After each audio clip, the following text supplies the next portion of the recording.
All right, Tashika, how are you today? I'm doing great. How are you? I am doing good. So I've got your resume here in front of me. You've applied to a really excited work from home position for a client of ours here in Kissimmee, Florida, that will start in mid-September. You've got a fantastic background in administration as well as some exposure to the health insurance side as well also. So let's start about your administration position and tell me a little bit about what a typical day looked like in the life for you at Goldman. Okay, so at Goldman, my title was office support, but it's very similar to administrative assistant.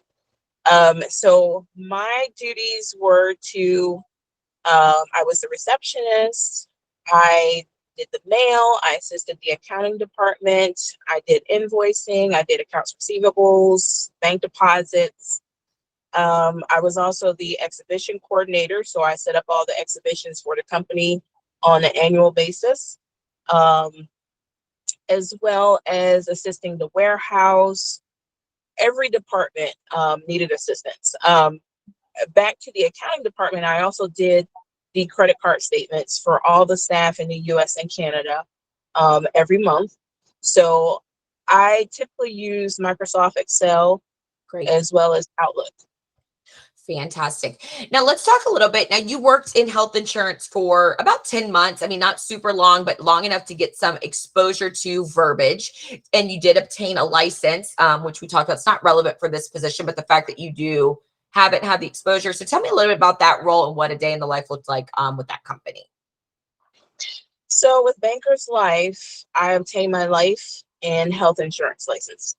Um, the day in the life of was on a daily basis. I worked my leads that I was issued so as to set up appointments. Banker's Life was old fashioned, so they like to do the face to face appointments.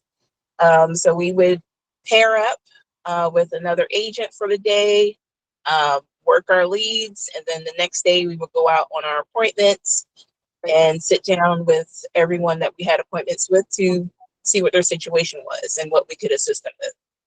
Fantastic. So for your next position, so we did talk about that for this particular one, it would initially start as a contract from September to January, but it was something that would work for you at this point in your career, correct? Yes, that's fine. Okay, fantastic. I'm going to go ahead and stop the recording the chat with you a little bit more if that sounds good. Sure.